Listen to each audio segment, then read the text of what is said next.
The Sea Cook. Chapter 7. I Go to Bristol. It was no longer than the squire imagined ere we were ready for the sea, and none of our first plans, not even Dr. Livesey's, of keeping me beside him, could be carried out as we intended.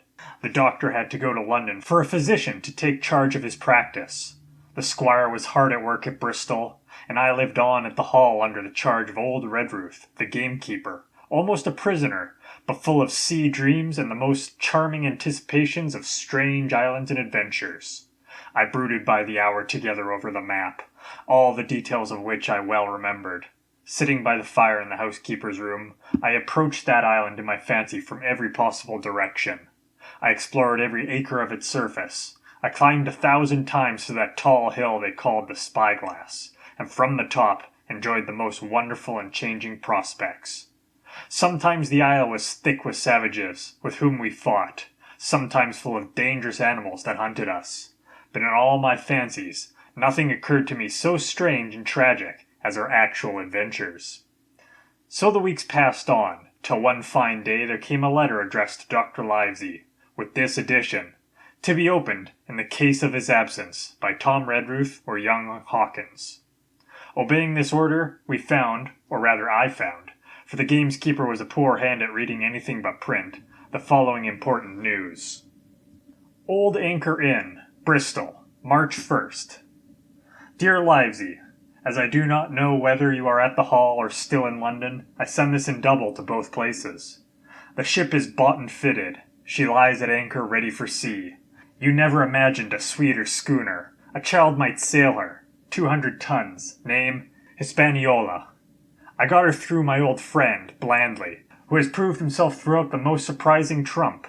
The admirable fellow literally slaved in my interest, and so, I may say, did everyone in Bristol, as soon as they got wind of the port we sailed for. Treasure, I mean. Redruth, said I, interrupting the letter. Dr. Livesey will not like that. The squire has been talking, after all. Well, who's a better right, growled the gamekeeper. A pretty rum go if squire ain't to talk for Dr. Livesey, I should think. At that I gave up all attempts at commentary, and read straight on.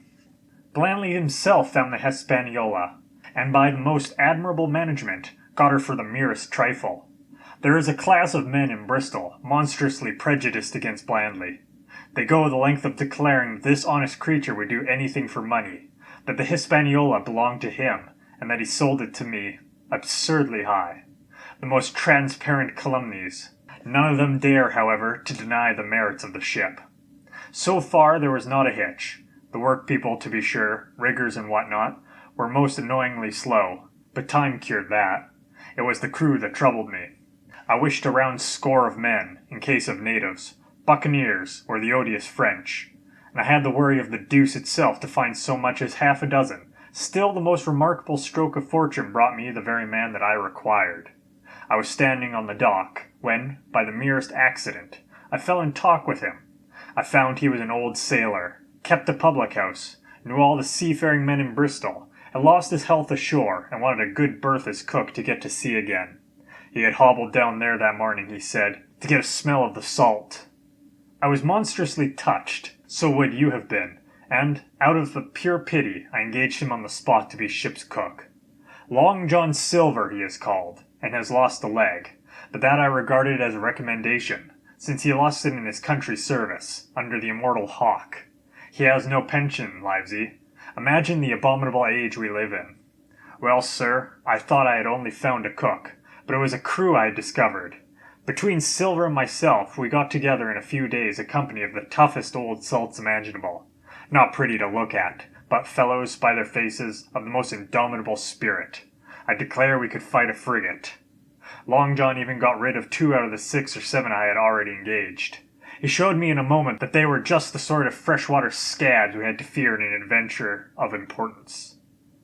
I am in the most magnificent health and spirits, eating like a bull, sleeping like a tree, yet I shall not enjoy a moment till I hear my old tarpaulins tramping around the capstan. Seaward ho, hang the treasure! It's the glory of the sea that has turned my head. So now, Livesey, come post. Do not lose an hour, if you respect me. Let young Hawkins go at once to see his mother, with Redruth for a guard, and then both come full speed to Bristol. John Trelawney. Postscript. I did not tell you that Blandley, who, by the way, is to send a consort after us if we don't turn up by the end of August, had found an admirable fellow for a sailing master, a stiff man, which I regret, but in all other respects a treasure. Long John Silver unearthed a very competent man for a mate, a man named Arrow. I have a boatswain who pipes, Livesey, so things shall go man-o'-war fashion on board the good ship Hispaniola. I forgot to tell you that Silver is a man of substance. I know of my own knowledge that he has a banker's account, which has never been overdrawn. He leaves his wife to manage the end, and as she is a woman of color, a pair of old bachelors like you and I may be excused for guessing that it is the wife, quite as much as the health, that sends him back to roving. J.T. P.P.S. Hawkins may stay one night with his mother. J.T. You can fancy the excitement which that letter put me. I was half beside myself with glee, and if ever I despised a man, it was old Tom Redruth, who could do nothing but grumble and lament. Any of the other gamekeepers would gladly have changed places with him. But such was not the squire's pleasure, and the squire's pleasure was like law among them all. Nobody but old Redruth would have dared so much as even grumble. The next morning he and I set out on foot for the Admiral Benbow, and there I found my mother in good health and spirits.